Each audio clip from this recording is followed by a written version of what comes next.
দলিলে লেখা এসব শব্দের অর্থ জেনে রাখুন, না হলে পড়তে পারেন আইনি জটিলতায়। যে কোনো দলিল লিখতে হয় আইনে বলে দেওয়া নির্দিষ্ট পদ্ধতি মেনে। বিশেষ করে সাফ কবলা, হেবা বা দানপত্র দলিল, বায়না দলিল, আম্মুক্তার দলিল সহ অন্যান্য জমিজমা সংক্রান্ত দলিলে ব্যবহৃত হয় বিভিন্ন ব্যতিক্রমী শব্দ ও সংকেত। এসব শব্দ সচরাচর অন্য কোথাও ব্যবহৃত হয় না।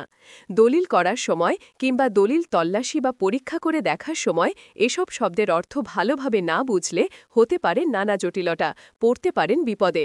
তাই জেনে নিন দলিলে ব্যবহৃত কিছু শব্দের আসল অর্থ। ১. গং অর্থ অন্যান্য এবং সংশ্লিষ্ট ব্যক্তি। একজনের নামের সঙ্গে গং থাকলে বোঝায় তার সঙ্গে আরও লোক আছে। ২. খং অর্থ খতিয়ান, জমির বিবরণ, দাগ নম্বর, অংশসহ সরকারি জরিপের একটি দলিল। বিভিন্ন দলিলে খতিয়ানের সংক্ষিপ্ত রূপ হিসাবে খং লেখা হয়। ৩. নিং অর্থ নিরক্ষর, যে ব্যক্তি লেখাপড়া জানেন না তার পক্ষে দলিলে অন্য কেউ স্বাক্ষর দিলে প্রথমে নিরক্ষর ব্যক্তির নামের বাঁ পাশে বা সামনে লেখা হয় নিং। ৪. বং অর্থ বাহক, যিনি নিরক্ষর ব্যক্তির নাম লিখে স্বাক্ষর দেন তার নামের সামনে লেখা থাকে বং। ৫. সাং অর্থ সাকিন বা গ্রাম, বাসস্থানের ঠিকানা অর্থে ব্যবহৃত হয়। ৬. জং অর্থ স্বামী, দলিলে কোনো বিবাহিতা নারীর স্বামীর নামের সামনে লেখা হয় জং। ৭.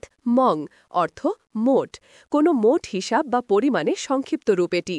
অনেক দলিলে মবলক শব্দটিও ব্যবহার করা হয় মোট পরিমাণ বোঝাতে। ৮. এওয়াজ অর্থ বিনিময়, সমমূল্যের জমি বা সম্পদের বিনিময়কে বলা হয় এওয়াজ। ৯. সিট অর্থ মানচিত্রের অংশ। ১০. পিং অর্থ পিতা, দলিলে কোনো ব্যক্তির পিতার নামের আগে লেখা হয়। ১১. ইয়াদিকৃত অর্থ পরম করুণাময় সৃষ্টিকর্তার নামে শুরু, শব্দটি লেখা হতো পুরনো দলিলগুলোতে। ১২. পত্রমিদং অর্থ পত্রের মাধ্যমে, চিঠি দিয়ে জানানো বা অবগত করা হয়েছে এই অর্থে ব্যবহার করা হয়। ১৩. বিং অর্থ বিস্তারিত, কোনো কিছু বিস্তারিত বোঝাতে ব্যবহার করা হয় বিং। ১৪.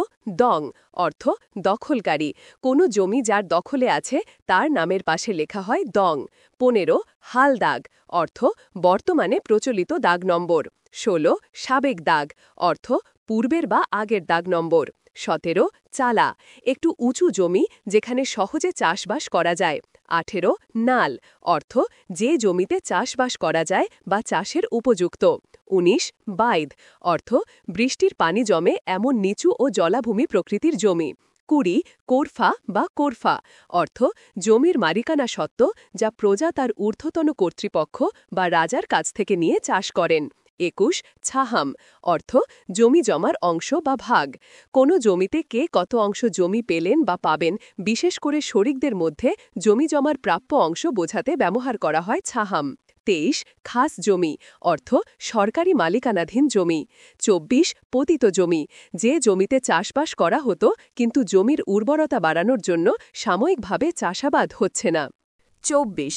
চাকরান অর্থ জমিদারেরা চাকরদের বেতনের বদলে জমিতে যে ভোগ দখলের সুবিধা দিতেন তাকে বলে চাকরান। ২৫.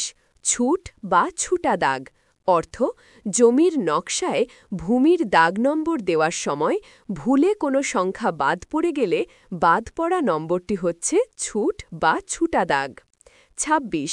বাটা অর্থ বাটা মানে বিভক্ত, জমির নকশা তৈরির সময় কোনো দাগ বিভক্ত করে বা আলাদা করে নতুন দাগ নম্বর সৃষ্টি করার সময় বিশেষভাবে দাগ তৈরি করা হয়, একেই বলে বাটা দাগ। ২৭.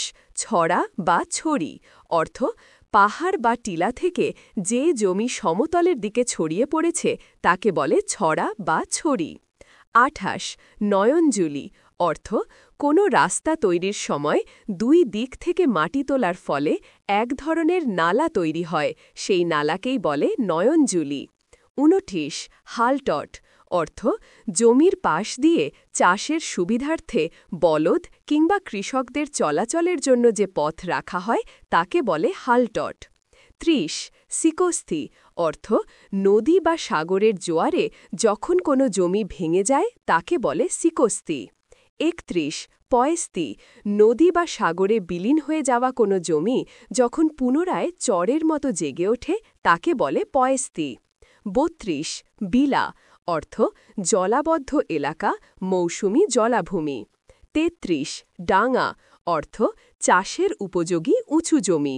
34 গোপাট অর্থ পতিত জমি, যেখানে গবাদি পশু ঘাস খাওয়ার জন্য চষে বেড়ায়।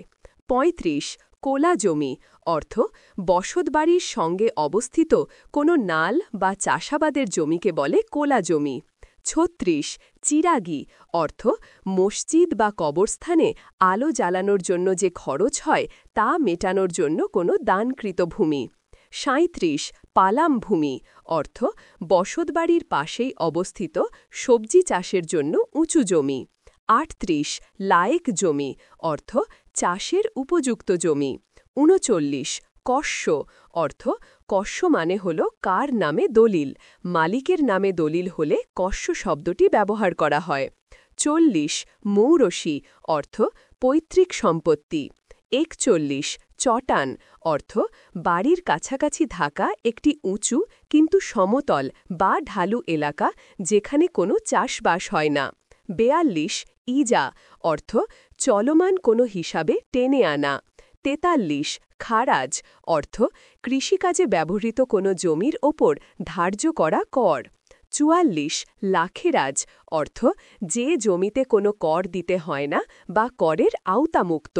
45 তসদিক অর্থ কোনো প্রমাণ, দলিল দস্তাবেজ বা সাক্ষ্য প্রমাণের মাধ্যমে সত্যতা যাচাই করা। 46 জমাবন্দি অর্থ ভূমি অফিসে প্রজা বা ক্রেতার নাম, জমির বিবরণ ও খাজনার বিবরণী লিপিবদ্ধ করা। 47 আমলনামা অর্থ জমিদার কর্তৃক জমির বন্দোবস্ত দেওয়ার নির্দেশপত্র বা দলিল। 48 চান্দিনা অর্থ হাটবাজারের জন্য স্থায়ী বা অস্থায়ীভাবে বরাদ্দ দেওয়া অকৃষি জমি। 49 হারাহারি অর্থ গড়পড়তা, অনুপাত অনুযায়ী ভাগবাটোয়ারা বা অনুপাত অনুযায়ী জমির পরিমাপ বা ভাগাভাগির ক্ষেত্রে এটি ব্যবহার করা হয়। 50 তৌজি অর্থ রাজস্ব রেকর্ড, যা কোনো জমি বা সম্পত্তির রাজস্বের পরিমাণ এবং মালিকের নাম ধারণ করে। এটি মূলত ব্রিটিশ আমলে ভূমি রাজস্ব আদায়ের জন্য ব্যবহৃত হতো। 51 কায়েমি অর্থ বিশেষ অধিকার, যা স্থায়ী ও কোনো শর্তের উপর নির্ভরশীল নয়। অর্থাৎ কায়েমি সত্তা বা অধিকার হল এমন এক অধিকার যা সহজে বাতিল করা যায় না। 52 খাইখন্দক অর্থ জলাশয় বা গর্তযুক্ত ভূমিকে বলা হয় খাইখন্দক। 53 বাস্তু অর্থ বসতভিটাকে বলা হয় বাস্তু। 54 রোক অর্থ নগদ অর্থ দিয়ে কেনা জমি, রোক মানে নগদ। 55 আশলি অর্থ মূল ভূমি বোঝাতে লেখা হয় আশলি। 56 তুদাবন্দি অর্থ জমির সীমানা নির্ধারণ করা। 57 দিয়ারা অর্থ নদীর পলি দিয়ে গঠিত কোনো চরাঞ্চল বা জমিকে বলে দিয়ারা জমি। 58 কিত্তা অর্থ ভূমিখণ্ডকে কিত্তা লেখা হয় অনেক দলিলে। 59 কবুলিয়ত অর্থ স্বীকারোক্তি দলিলকে বলা হয় কবুলিয়ত। 60 কান্দা অর্থ নদীর পাড়ে গড়ে ওঠা উর্বর কোনো উঁচু জমি।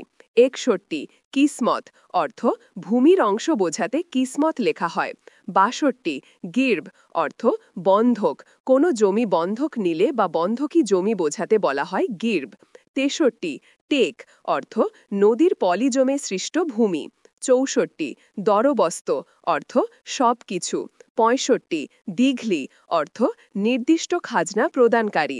66 নকশা ভাউরন বা নকশা ভাউরন অর্থ আগের জরিপের কোনো মানচিত্রকে বলা হয় নকশা ভাউরন বা নকশা ভাউরন। গ্রন্থনা অধ্যাপক মহসিন আলী আঙ্গুর, সম্পাদক ও প্রকাশক মুজিবনগর খবর.com, মেহেরপুর।